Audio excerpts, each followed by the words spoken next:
how Japan is destroying their games. I think this could probably apply to anime too, but I don't know. I haven't seen the video yet. I don't know what it's about. I'm gonna take a guess and say it has something to do with America and censorship from Scouter V. I've reacted to a few videos of his before. I like this guy. It gives me Dragon Ball vibes because of his art. Or his avatar and the anime clips that he uses. Dudes, get your lubes. And make sure you bring extra because we're going real weepy with this one. If you've been following gaming news, I'm sure you've already noticed, but almost every Japanese gaming company that we grew up with has been getting a lot of heat for censorship, changing dialogue, and toning down adult themes. Yeah. Dragon Quest, Dragon Ball. Dragon Ball Z isn't even the same thing as it used to be. It had some adult themes, it had a lot of violence, and now it just seems like it's for 12-year-old kids. Over the past couple of years, what's going on here? Is this some type of conspiracy, or is it just a bunch of weirdos overreacting? Well, hop in, my dudes. We're going back to a simpler time. I think it's probably a bunch of weirdos overreacting.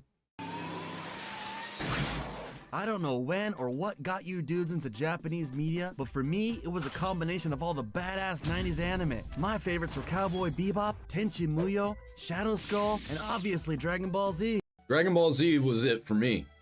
The GameCube, Dragon Ball Z Budokai, and then on PS2, Budokai 2, and Budokai 3, especially Budokai 3, man. I did everything in that game. And that's really what got me into anime. Also, when I was a little kid, Dragon Ball Z was coming on Toonami. And my stepdad was letting me watch it every week when it was on. Up until Vegeta blew himself up.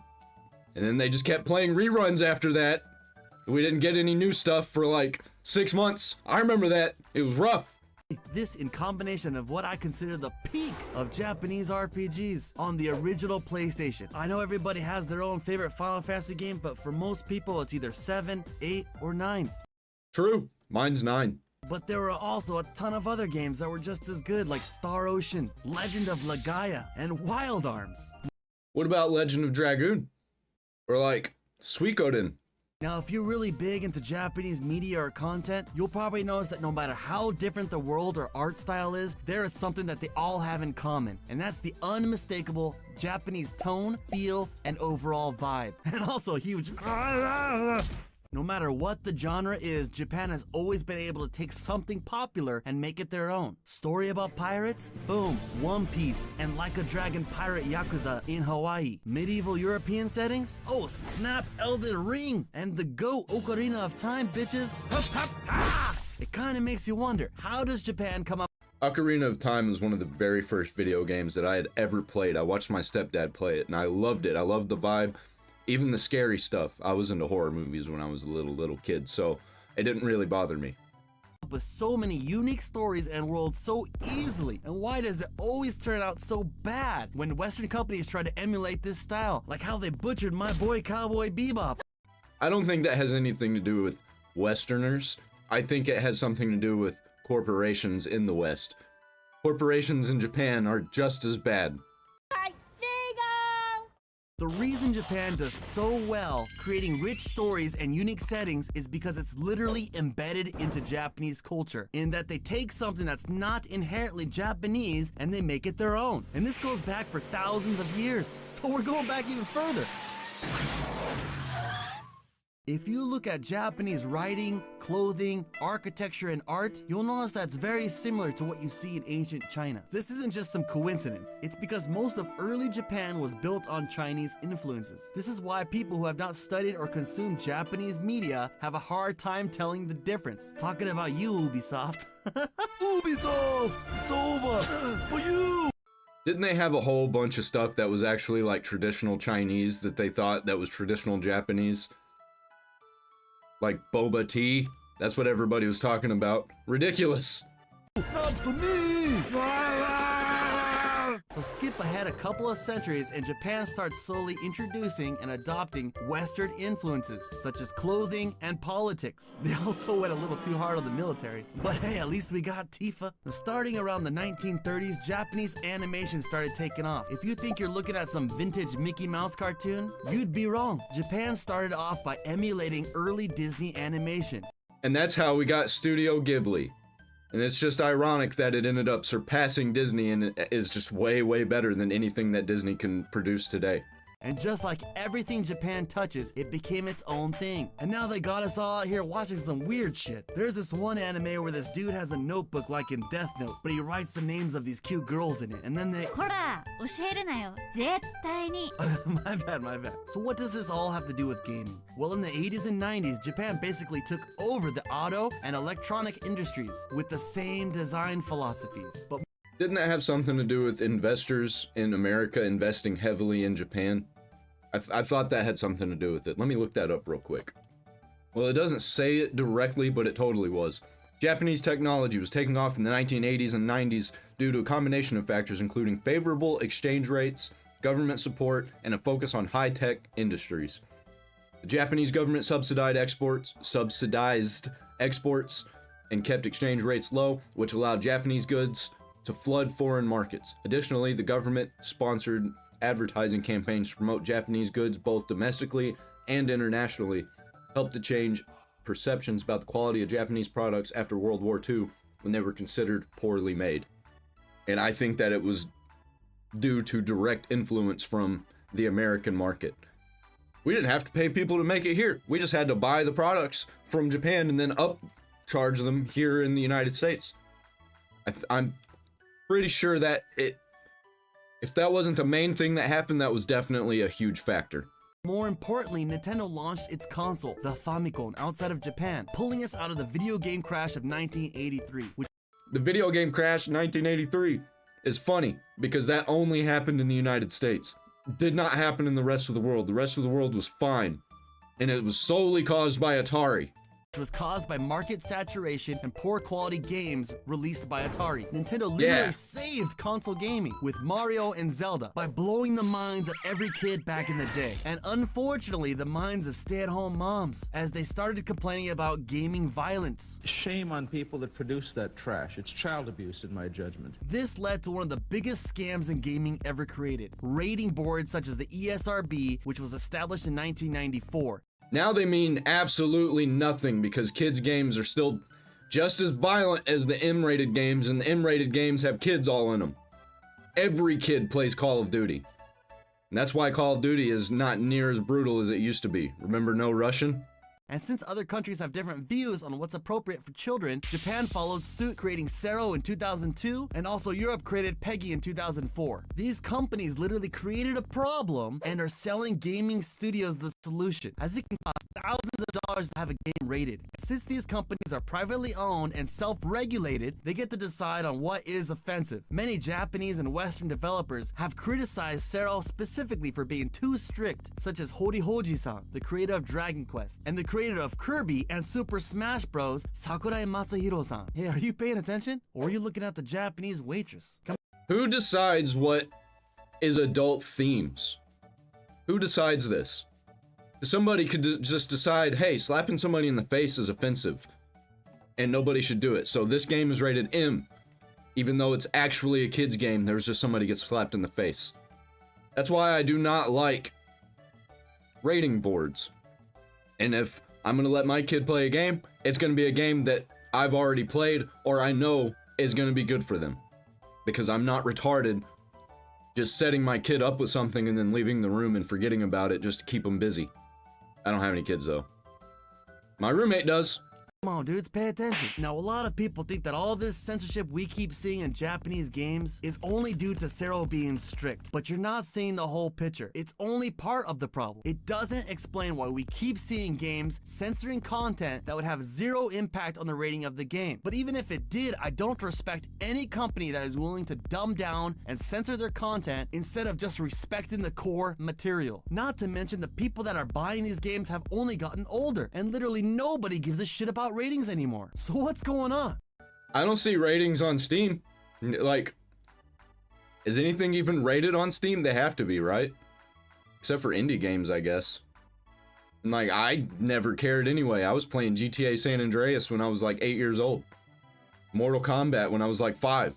Well, let's look at the facts. These companies all proudly state on their website their commitment to diversity, equity, and inclusion, which is a Western ideology. It's not Japanese. But what does that mean exactly? And does it really have a negative impact on Japanese games? Hamaguchi Naoki-san, who was the project lead for Final Fantasy VII Rebirth, recently stated that there is a change of essence in Square Enix's approach to game development in terms of prioritizing the global audience right from the beginning. When you market games to everybody, you end up marketing to nobody. Prioritizing the global modern audience to maximize profits. You might maximize your profits at first, but eventually everything becomes the same, and nobody wants to play the same thing over and over again. Except Stardew Valley and Minecraft. And this starts with their hiring practices. Historically, Japanese companies like Squaresoft, now Square Enix, had a workforce that was predominantly Japanese, especially in their early years. However, they've been trying to diversify their company by hiring foreign nationals to localize and work on their games. They now state that around 50% of their middle management is now foreign nationals. And while they don't state what percent, that says to me, not that they hired foreign nationals, that they got taken over by foreign nationals. That's like here in America letting China buy up all of the apartment complexes and then renting them out to the actual citizens of the United States and not letting them be the ones who own the apartment complexes. That's how you get a cultural shift. That's how you get laws changed. And not in your favor, in their favor. of their total employees are non-Japanese, Capcom, which has had a ton of controversy for their censorship, does. They stated that now 6.8% of their staff is not Japanese, which is insane for a Japanese company working inside of Japan. Well, simple. They're not a Japanese company anymore. They're a global company. They all became part of the worldwide cult that is just doing everything to maximize profits. And that's how you get samey games that don't take risks, that don't do anything different. They just have a checkbox that they check off for every single game. This is how you make a successful game. You check this box, check this box, check this box. And it's terrible, it's awful. So let me ask you dudes, what do you think happens when you slowly start replacing Japanese developers and Japanese culture with non-Japanese people that don't understand Japanese culture at all? Well, it's pretty obvious that these games are going to start to feel less and less Japanese and look more Western. This is why we keep seeing female characters being censored and world building that does not feel or look like it was created by a Japanese studio. This is one of the reasons that this body type A or B nonsense is such a red flag, as it shows that the game has more than likely been created with a non-Japanese audience in mind. Not a single Japanese person is walking around Japan and wanting this in their games, or even understand what the hell it is. It's literally US gender ideologies being forced into Japanese content. Well, he says US, really, it's not just the US, it's like France, the UK. Well, the UK is getting away from it now because they're being taken over by Muslims. So they're probably not going to have video games at all pretty soon. And many of us have been noticing this going on with Japanese games for a while now. But don't take my word for it. Masahiro Sakurai-san has voiced his opinion on the matter recently regarding the direction of Japanese games. He was asked on his thoughts on the noticeable boom in the Chinese gaming market, which by the way wouldn't be as popular if Japanese devs got their shit together. Also, some people try to say that this was a mistranslation, but I went ahead and translated this myself. He stated, "I believe Japanese people should push forward with what they love. A while back there was this culture of thinking, since various works are popular in America, let's make Americanized stuff, a tendency to align with a de facto standard." Which The reason that Japanese stuff is popular in America is because it's not American. If we wanted American stuff, we would consume American products. We don't always want American products. We like actual real diversity. Whenever you put in this fake diversity, nobody likes it because you're just faking it. It's pandering to an audience to make more money, and you end up not making more money eventually. It's unsustainable. is a product or specification that becomes the standard through market competition. But surprisingly, overseas fans of Japanese games don't seem to want that. I feel like they're seeking Japanese uniqueness and the charm that comes with it. In other words, I think it's ideal to create what you like freely and let those who enjoy it embrace it. And those are the things that I like to play and watch and consume. Are things that is just based on creativity and not maximizing profits. I hate it. I hate it so much. I just want stuff to be normal and weird and unique. I want normal and weird at the same time. Because it's normal to be weird, but not too weird. Like these weird rainbow-haired cult members.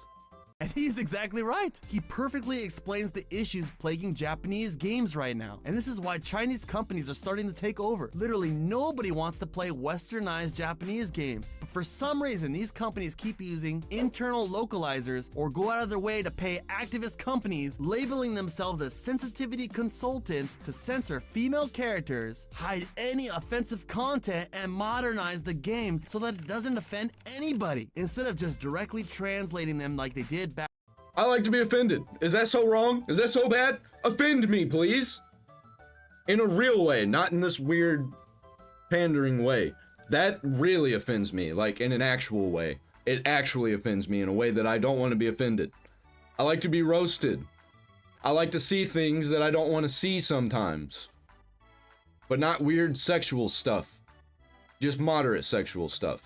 Back in the day. I think the best way to show this is with the original Final Fantasy VII, which was released in 1997, and the remake, which was released in 2020, with Part 2, Rebirth, being released in 2024. This 30-year gap shows exactly how much of an impact Western ideologies have had on a Japanese company like Square Enix. And Dragon Quest III would have also been a great example. I've already made a video about Final Fantasy VII Rebirth that goes more in depth with the issues I have with those games. But since I played the OG, Remake, and Rebirth all in English and Japanese, it's easy to see how much of an impact the West has had on Japanese games. Oh, but I like those games, so you're wrong. Man, shut up. I'm not saying that these games are terrible, and there's nothing wrong with criticizing something you like or discussing its shortcomings.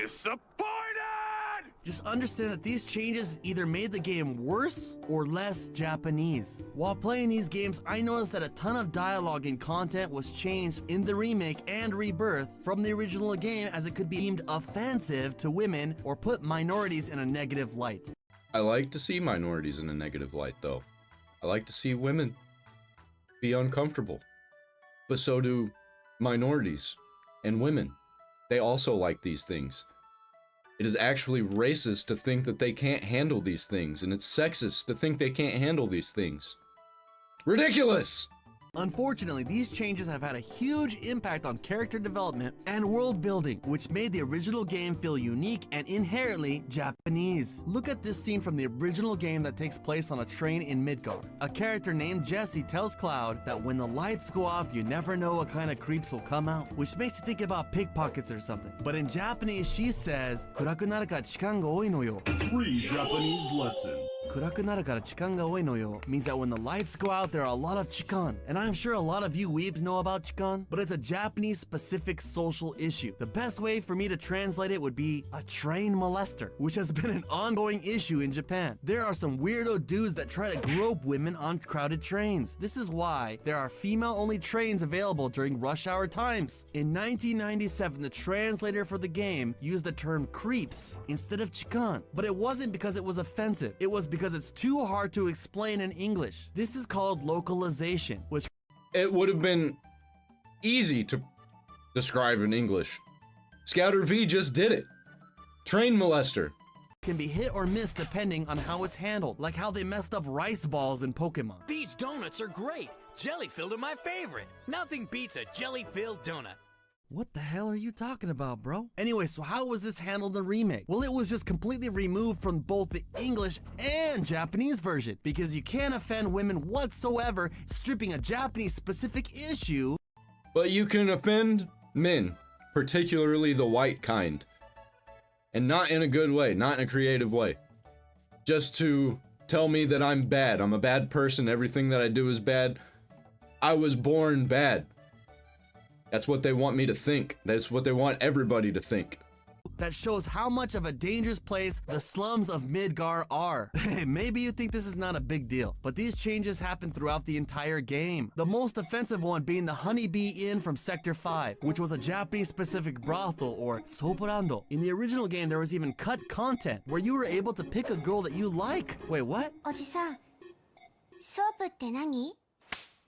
Well, it's like Disneyland, but a lot better. Basically, in Japan, there are places you can go and pay money to have a girl wash your entire body and... Man, come on, you dudes got Google? So in the remake, they scrapped everything and turned it into some cringe, Vegas-style burlesque show where you're forced to dance with some gay dude in order to virtue signal instead. Nothing in this scene is Japanese. It's the worst. It seems very French to me. This doesn't seem like an American thing. This seems very French. I think we got a bunch of Frenchies inside Square. Or Squaresoft or Square Enix, whatever it's called now. I'm old. First part of the game, and you can't even skip it like you could in the original one. And no, it's not cringe because this dude's gay. It's just that since most gay dudes look like everybody else, Square Enix won't be able to get their virtue signal points, so they have to put this dude in spandex in order to get the point across. I have some gay friends, and they're normal people. They dress like me, they look like me, they talk like me.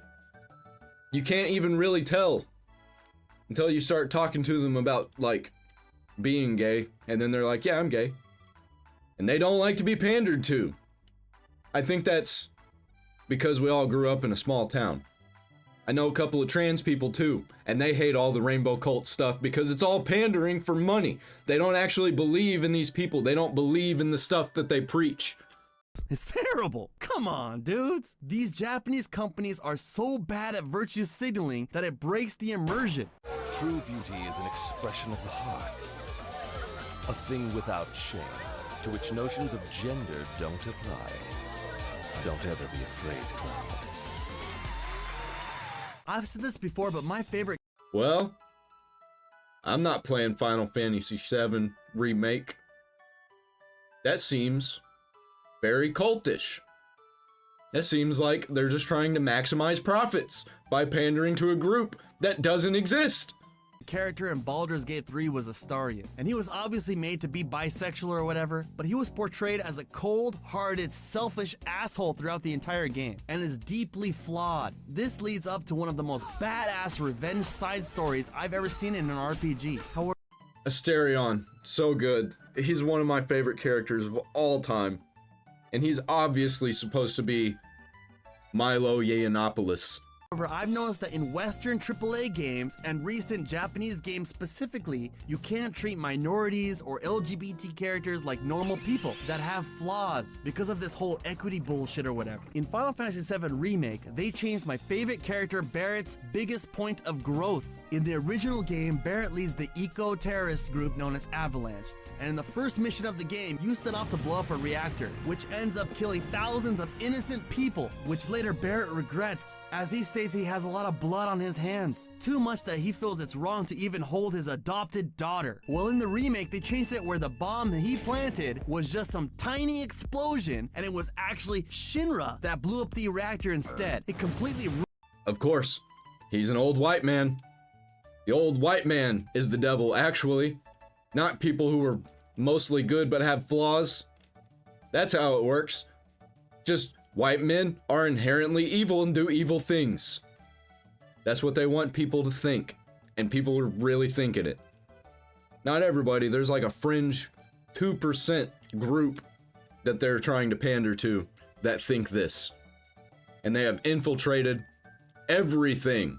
ruins the impact of his decision and the burden he carries throughout the entire game. And they did this just so that Barrett did not get labeled as some eco-terrorist. It's just so stupid. I'll admit in the OG, there was not a lot of black characters with a lot of dialogue in the world, but there was one dude named Mr. Coates who was basically a gang leader in the Golden Saucer prison. I don't know if people know this, but there aren't very many black people in Japan. Since I was a kid, I always pictured this dude like one of those gang members in the movie Meteor Man. Man, I'm getting old. So anyways, black guy in a prison gang. What should we do? Oh, let's race swap him to be some Vanilla Ice looking dude. Problem solved. Every time. Every single time. It's always some old white dude. Why is it like this? I don't even understand. Is it because half the world is white? I don't know. I don't even know. Come on! This same thing happened with Larry from the Dead Rising remake as well. This is the only time you'll see a character in a game or movie that's a minority being replaced with some white dude. It's just so obvious why they did this. Man, I just gotta be real. These major AAA Japanese companies have had a hard time making stories that players enjoy. Even with Monster Hunter Wilds, which even though it was a huge success, most people's biggest complaint about the game was how bad the story is, and that you should just skip it to get to the end game. But traditionally, Japanese games have always been carried by their stories. And if Monster Hunter Wilds characters weren't so bad, except for Alma and Gemma, maybe people would have enjoyed the story a lot more. But hey dudes, look, I can go on and on about censorship, and I have a ton of videos that talk about it. But almost every remake or remaster from the top Japanese companies in the past 5 years have either been censored, had offensive dialogue changed, or gender removed, and I'm just so sick of it. And it sucks that the game I'm looking most forward to about Japan is Showa American Story, which is being developed by a Chinese studio. Come on. This is exactly why I just stick with the original retro titles. I do not usually play remakes. I really like the Resident Evil 4 remake though. I don't really care that you can't look up Ashley's skirt. Too bad that they didn't leave that in the remake, but they changed a lot of stuff in the remake. I actually like that Ashley kind of fights back a little bit more and you don't really have to protect her that often. She can kind of handle herself. Because let me tell you, the escort missions in Resident Evil 4 original, they're rough, man. Especially on professional.